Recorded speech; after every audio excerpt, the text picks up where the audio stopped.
तो आज मैंने क्या नया सीखा इस सीरीज़ के अंदर आप सभी का स्वागत है। मेरा नाम है स्वानंद एंड हम इस चैनल के ऊपर चीज़ों को डिकोड करते हैं।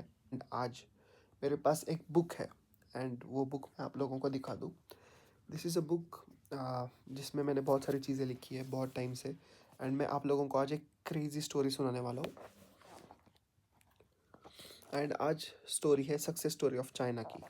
दोस्तों, as I am recording this Venezuela की सरकार गिर चुकी है एंड वहाँ पे भी बहुत ही जल्द डेमोक्रेसी आने वाली है।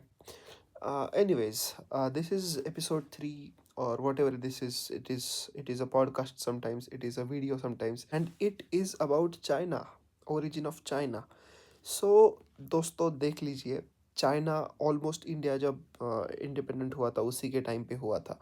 तो उस टाइम पे मेजॉरिटी ऑफ लोग जो थे वहाँ पे तो वो फार्मिंग कर रहे थे एंड तब क्या हुआ था, अब बहुत सारे लोग एग्रीकल्चर के अंदर बहुत टाइम के लिए थे।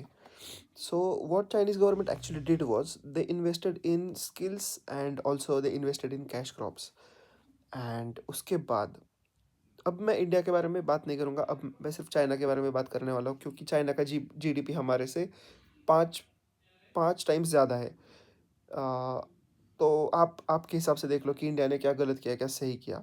बट हाँ, इंडिया ने सबसे पहले स्किल के ऊपर काम किया, मतलब एजुकेशन के ऊपर ज़्यादा काम किया एंड उसके बाद उसने कैश क्रॉप्स के ऊपर काम किया। एंड उसके बाद उन्होंने क्या कि ये जो स्किल था और ये जो कैश क्रॉप्स थे इनके साथ उन्होंने बेसिक इंडस्ट्रीज स्टार्ट करी। अब बेसिक इंडस्ट्रीज जैसे स्मॉल इंडस्ट्रीज़, टॉयज़, टूल्स बनाना स्टार्ट कर दिया, फर्टिलाइज़र बनाना स्टार्ट कर दिया, टेक्सटाइल बनाना स्टार्ट कर दिया। स्पेसिफिकली टेक्सटाइल की इंडस्ट्री बहुत ज़्यादा बूम हुई थी एंड जो टूल्स की इंडस्ट्री थी वो बहुत ज़्यादा बूम हुई थी, इसलिए बहुत सारा चाइनीज़ मेड माल आने लगा था। एंड बिकॉज उनकी पॉपुलेशन इतनी ज़्यादा थी उस टाइम पे and it was skilled population, तो इसके वजह से उनके पास क्या क्रिएट हुआ, इट वॉज चीप लेबर। उसके बाद next thing that China actually did was they invested all the money on education again. Now education की वजह से क्या हुआ, उनका एक और second way of education and industrialisation start हुआ एंड उस टाइम पे चाइना ने बेनिफिट लिया जो स्किल था एंड एजुकेशन था। बिकॉज चाइना ने एजुकेशन और स्किल के ऊपर बहुत ज़्यादा फोकस किया था तो उसकी वजह से बहुत सारा चीप लेबर भी फॉर्म हुआ and because of that China ने मैन्युफैक्चरिंग स्टार्ट कर दिया इलेक्ट्रॉनिक्स का। अब उस टाइम पे देखो, जापान भी मैन्युफैक्चरिंग कर रहा था, कोरिया भी मैन्युफैक्चरिंग कर रहा था, लेकिन China went ahead of this race because उसी टाइम पे उन्होंने अपनी इकोनॉमी खोल दी एंड यूएस एंड बाकी सारी यूरोपियन कंट्रीज़ अपना प्रोडक्शन चाइना में शिफ्ट करने लगे क्योंकि वहाँ पे चीप लेबर था, लेबर लॉज ऑलमोस्ट निग्लिजिबल थे उस टाइम पे। Now the next thing that China did was they started investing into SEZ special economic Jones, जैसे ग्वांजो हो गया या फिर शेंजन हो गया। तो ऐसे कुछ इंडस्ट्रियल हब्स थे, SEZs मतलब स्पेशल इकोनॉमिक जोन्स थे जिनका उजागर चाइना ने किया। उसके बाद क्या हुआ कि बहुत चीप प्राइस में बहुत सारी मैन्युफैक्चरिंग स्टार्ट हो गई, यहाँ तक कि ईवीज भी चाइना मैन्युफैक्चर करने लगा। So this was a success story of China and इसकी वजह से वो बहुत ज़्यादा पावरफुल बन पाए। अब next thing that they did was they invested again on education and also on technology and also on R&D। उन्होंने सही टाइम पे ये भी रिकॉग्नाइज़ किया कि अगर वो सिर्फ इलेक्ट्रॉनिक्स मैन्युफैक्चरिंग करते रहेंगे तो वो सिर्फ एक पावर हाउस बन पाएंगे लेकिन सुपर पावर कभी भी नहीं बन पाएंगे। तो इसलिए उन्होंने इन्वेस्ट किया सिलिकॉन टेक्नोलॉजी के ऊपर। So that's why now China makes microchips as well, जो कि पहले ताइवान और वेस्ट में ज़्यादा बनती थी, वहाँ पे सारा होता था। Now this was in short success story of China. Success story ही कह सकते हैं क्योंकि ऑफ कोर्स इतना बड़ा जीडीपी है। तो if it is India's biggest threat at the same time biggest trading partner, at the same time सबसे ज़्यादा फॉरेन ट्रेड एक्सचेंज में बेनिफिट भी चाइना का ही होता है। This is sort of a success story of China, तो हमें ये सक्सेस स्टोरी की तरह ही लेना चाहिए।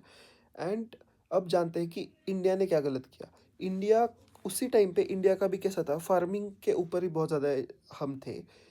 Now the next thing that we did was हमने ये मान लिया सॉर्ट ऑफ कि हम सिर्फ एक एग्रीकल्चरल इकोनॉमी है।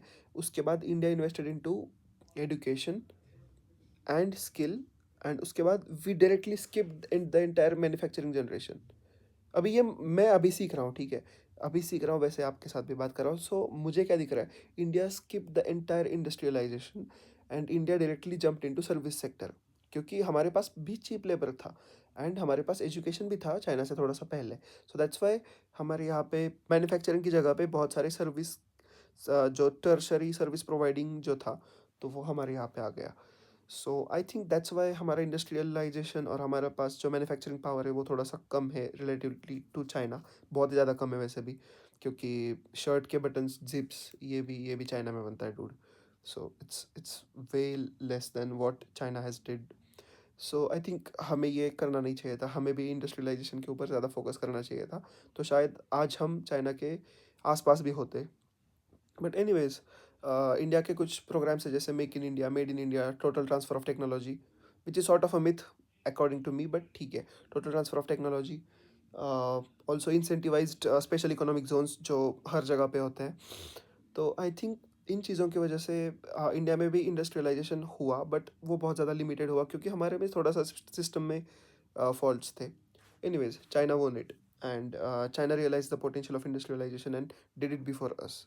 इससे लेसन क्या मिलता है? Industrialisation is important. सेम यही बात यूरोप में भी एप्लीकेबल है, अभी वो वापस से अपने इंडस्ट्रीज रिवाइव कर रहे हैं। India should also do that and also provide cheap labor at incentivized rates, also incentivize electricity. जो अपना लैंड हो गया तो ये और ज़्यादा इंसेंटिवाइज करना चाहिए, एंड टैक्स में रिडक्शन देना चाहिए कंपनीज़ को, इंडियन कंपनीज़ को स्पेसिफिकली, या फिर ऐसे कंपनीज जो इंडिया के साथ बाहर की कंपनीज़ के साथ इंडिया में कोलैब कर रहे हैं। This is what I feel, and yeah, have a good one, bye.